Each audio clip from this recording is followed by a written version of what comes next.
This is my dad, and he's about to walk through this door, but what he doesn't know is that we predicted this exact event the night before, so we set up a surprise on the other side. But to understand the complex path to how we even got to this point, we have to go back 5 months.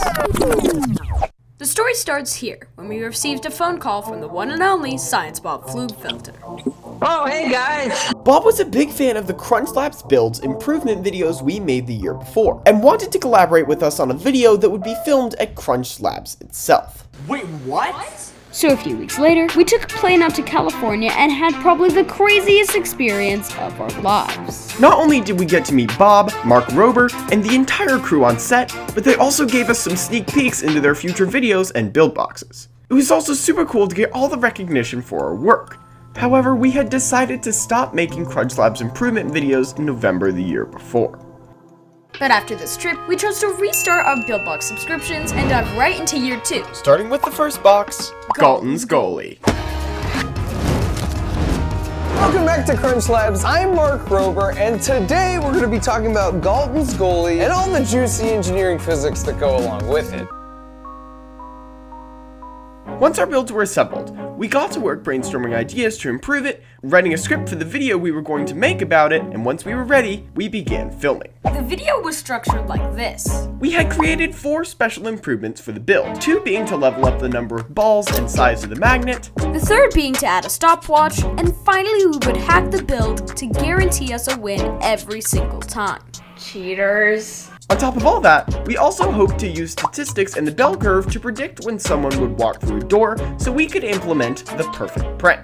Because we made our mega tripwire video a few years ago, The hardest part was knowing when someone would walk through a hallway or a door and see the wire.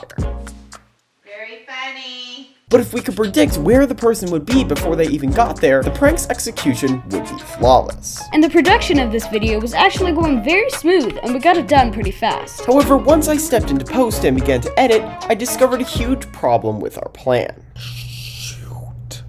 Here's what happened.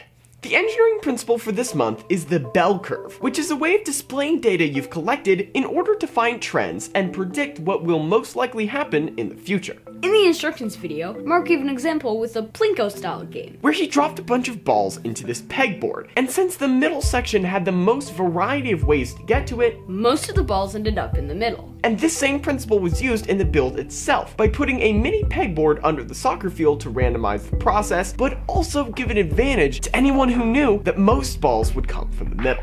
But then he went on to say this.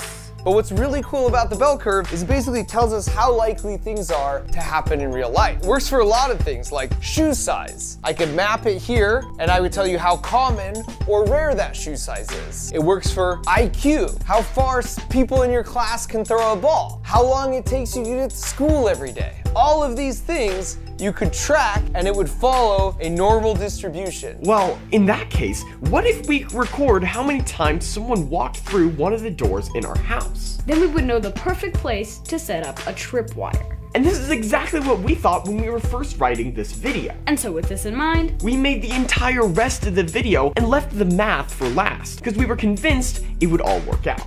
and that was our mistake.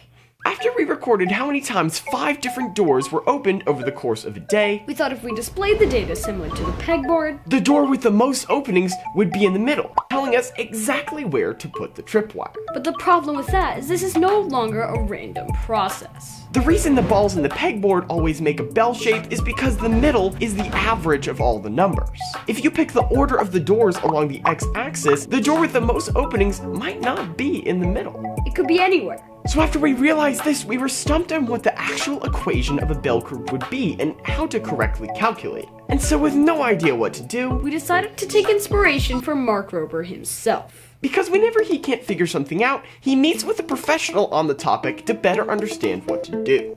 So in our case, I went to call upon the help of my high school math teacher, Mr. Selle.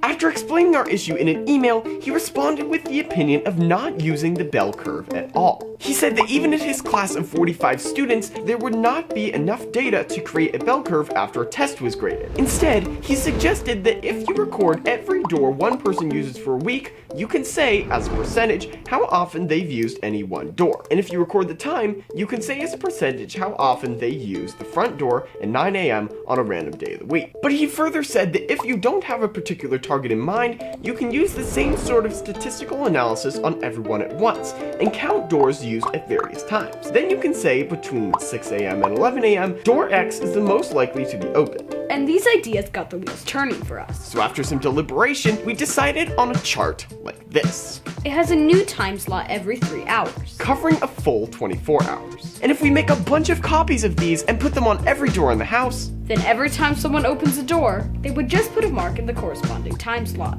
then everyone could just track themselves, and that sounded a lot easier than following a specific person. So now that we have a clear path forward, we set up the charts on every door in the house, and then all that was left to do was wait. And we didn't have to wait long.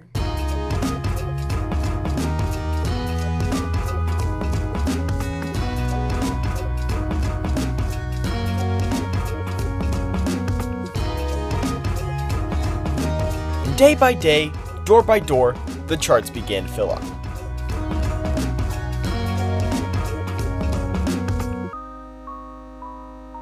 So after a couple days, we tallied up all the results and found exactly where and when to implement the prank. Then it was only a matter of time after we set everything up. And all we had to do was wait, approximately 2 hours. And 1 hour and 35 minutes later, this happened. Wow. That was a surprise. I hope there's a reaction. There we go. I should have screamed or something. Oh, and the spider. I didn't even see the spider. Sorry. Duct tape. Oh, another one. Oh my goodness. Am I blocking something over there? What the heck? This is crazy. Alright, I'm gonna get out of the way. Oh god. Thanks for watching. Might not be in the middle. Could be out of here. Oh, wait a minute. Could be out of here. It could leave. Might not be in the middle. What was I supposed to say?